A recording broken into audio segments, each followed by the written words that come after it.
Сахарда сәлеметсіздер ме, құрметті тыңдарман және көрермендер, оқырмандар. Бүгін өздеріңізге қазақтың қара сабыны туралы біраз ой бөлісе кетпекшімін. Енді қазақтың қара сабыны халқымыздың дәстүрлі тұрмысында кең көлемде қолданылған табиғи таза өнім есептелінеді. Оның негізгі құрамы малдың майы, қойдың, сиырдың деген секілді. Сонсон шөп құрамы, яғни сілті.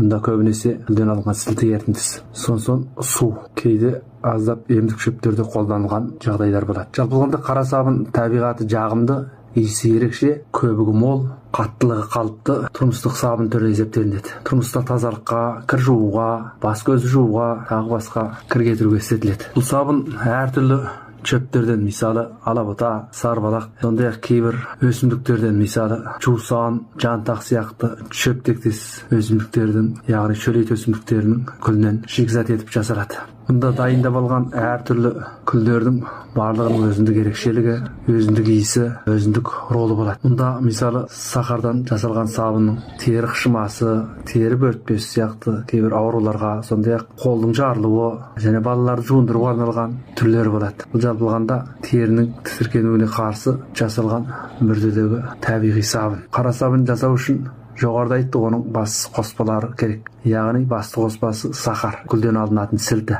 Бұны енді дәстүрлі жолменен шикізат дайындау үшін сахарды көбінесе жыңғыл, сексеуіл, жусан, алабұта, жантақ секілді шөл-шөлейт өсімдіктерін өртеп, соның күлін алады. Енді бұл өсімдіктердің күлінде кальций және натрий тұздары көп болады. Пеште, бұны ошақта немесе арнайы тақыр жерлерде өртеп таза күлін алады. Мұнда чайырлы, майлы заттардың күлі қолданылмайды. Кейбіреулерде теректің қабығы немесе теректің шіріндісі, не болмаса қазіргі күнде мынау шекілдеуіктердің бастары қатарлардан да сабын жасап жүрген жағдайлар бар. Ал енді сахар суын дайындау мәселесі. Күлді өртеп алғаннан кейін жиып тазалап, үлкен ыдысқа салып, үстіне ыстық су қойып, қайнатып, араластырып, соң оны сүзіп, тұндырып, сүзгіден өткізгеннен кейін суды тұндырып, сол тұндырып алған суды қайта қазанға құйып, ұзақ қайнату арқылы су алдырып, қойылтып, былайшасын айтқанда сахар дайындаймыз. Сахар суын жалпы алғанда қайнатқан кезде үстінде ақшыл түсті қақ тәрізді сілті кристалдары пайда болады. Бұны біз жинап құрғақ сақтап қоямыз. Былайша айтқанда бұл қазіргі күндегі біздің порошок сабындарға ұқсайтын сабынның алғашқы материалы сахар порошогы деп айтсақ та болады. Ұнтақ. Қара сабынды қайнатқан кезде осы сахарды, яғни жаңағы құрғақ сахарларды пайдаланамыз. Ол үшін алдыменен малдың майын алдымен ерітіп дайындаймыз. Бұл сабынның сілтілік негізі есептелінеді. Халқымыздың арасында сахар тек қана сабын жасауға ғана емес, сонымен бірге кір жууға, ыдыс-аяқ, бұрындары мәселен ыдыс-аяқ сүртетін сүрткіш, майлы орамал, сулы орамал деген секілдерді жууға да қолданылса, халық медицинасында байырғы дәстүрлі тұрмысымызда жара, безеу, қышыма, бөрткен, қотыр, тағы басқа көнтек секілдерге де, қолдың жарылуына да, кейбір өкпе болған малдардың өкпесін ауруын жазуға да, үй түскен малдардың ішкі құрылысын қайтадан орнына салуға да сабын және сахарларды істеткен. Ал енді осы қара сабынды бұлғау дәстүрлі қолөнердің бір түрі десек, ол ұзақ тәжірибеден өткен. Бұны жоғарыда айтқанымыздай әдістерден пайдаланып дайындаймыз. Мұнда қажетті материалдар малдың майы және сұйық майлар. Негізінен малдың майын еріту арқылы дайындалады. Онан кейін сахар, күлден алынатын су, сондай-ақ үлкен қазан және былғағыш, сабын былғайды. Ұзын сапты бұрындар ағаш қалақтар істетілген. Қазіргі күнде енді қырғыштарды, қалақшаларды да істетіп жүр. Мұнда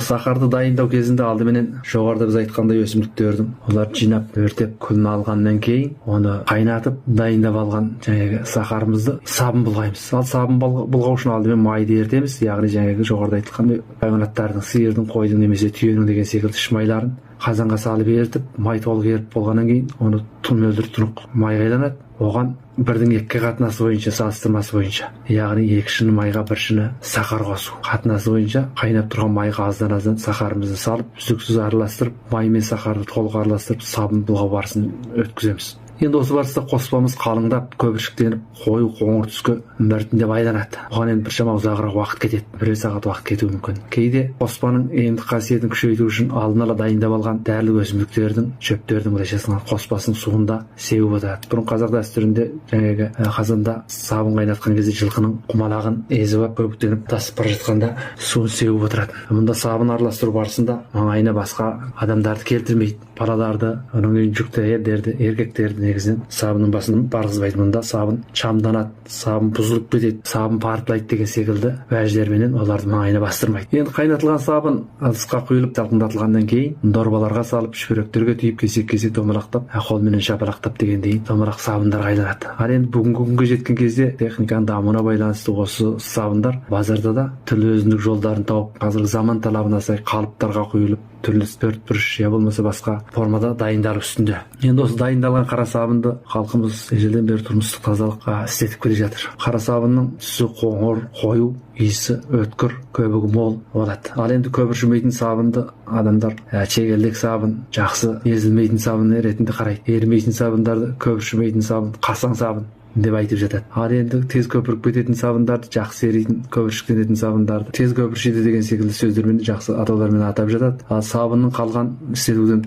азайып таусылған бөлігін жаланды немесе сабынның қалдығы санайды. Қара сабынның химиялық құрамы, яғни биохимиялық құрамы осы заманғы медициналық ғылымменен тоғысу тұрғысынан ала алсақ, қара сабынның химиялық негізі жалпылғанда малдың майы, яғни триглицерид және сахар, күлден алынған сілт, негізінен алғанда калий карбонаты және натрий тұздары. Осылардың арасындағы реакциядан пайда болған деп айтуымызға болады. Енді осы реакцияны біліп, осыны ерте заманда пайдаланған біздің қазақ аналарымыз, әйелдер көн химик, яғни осыны танушы деп түсінуімізге болады. Өйткені сабынды еркектер қарлай араластырып жасайтынын толық түсіне бермейді. Демек май, сілті осылардың араласуынан, яғни калий мен натрий тұздарының және глицерин, яғни майдың, тұздардың реакциясы майдер арқылы микробтарды бұзып тазарту ролын атқарады. Демек емдік қасиет тұрғысынан алып айтқанда, бұл микроб бактерияларды жою, залалсыздандыру қасиеті бар. Оның құрамында жаңағы сахар сілтісі болғандықтан жараның іріңдеп тоқтап қалуын, микроб тануын өлтіруге көмектеседі. Жараны, қотырды, жарақатты жуу арқылы жазады. Ал сілтілік ортасы болғандықтан көптеген бактериялардың, саңырауқұлақтардың көбеюін тежейді. Сабын молекулалар жалпылғанда майлы қабатты бұзып, микроб жасушаларының ыдырауына себепші болады. Тері ауруларына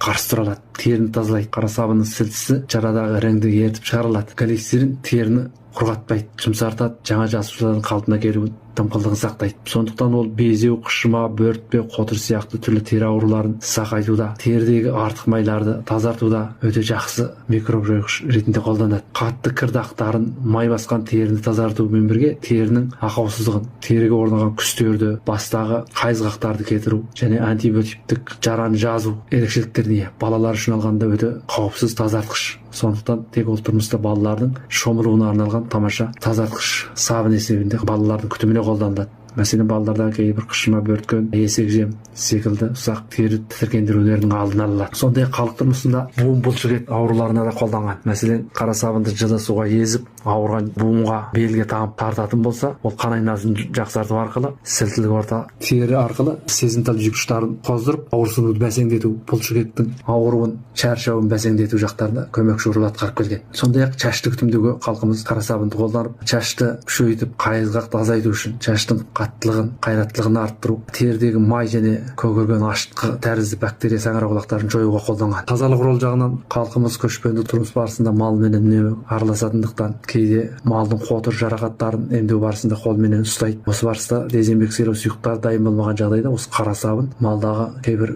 микроб бактериялардың адамға жұғуынан сақтану үшін қол жууда, қолды тазарту, бактерияларды жоюда өте маңызды дезинфекциялық рол атқарып келген. Ал енді кейбір тораптастар, кейбір оқырмандарымыз қарағай мен самырсынында сахар жасауға бола ма деген мәселелерді айтады. Бұған жоғарыда біз жауап бердік. Қарағай мен самырсынның күлін алуға болады, олардан да сахар шығады, бірақ олардың шайыр жасуақты қасиеттері болғандықтан калий, кальций, магний құрамы тұздары өте аз, және сексеуіл, жыңғыл сияқты бұталарға қарағанда калий аз болады. Өйткені ол өсімдіктердің көп сандысы мынау құмайтты, сортаң өңірлерде болатындықтан оның құрамындағы калий кейбір магний қатарлық заттарға бай. Сондықтан жаңағы қарағай, қайың тектес ағаштардың айырмашылығы оларда сабын көпіршігі аз, қаттылығы төмен болуда ерекшеліктер болатындықтан халқымыз бұны пайдаланбаған. Онан кейін оның иісі де өте күшті болады, кейбір тітіркендіру қасиеттері де болатындықтан ондай нәрселер істетпеген. Ал енді түрліше басқа да өсімдіктерде, мысалы жантақ, жыңғыл жыңғыл, сексеуіл қатарлы өсімдіктерді де чөл далада өсетіндіктен оларды минералдыққа бай болады. Күнінде кальций, натрий тұздары көп болатындықтан олардан сахар алуға болады. Мұндай сахардан былғанған сабындардың қаттылық дәрежесі, көпіршу дәрежесі, кірді алу дәрежесі өте жақсы. Жусаннан да алуға болады, бірақ жусанның сахары жама жұмсақ, иісі өзгешелеу болады. Ал енді шөпті өсімдіктерден де сахар алуға бола ма деген секілді сұрақтар туындауы мүмкін. Олардан да алуға болады, бірақ олардың сыртқы қасиеті төмен, сабыны нашар, көп көпірши бермейді, кір алуы төмен деген сөз. Сондықтан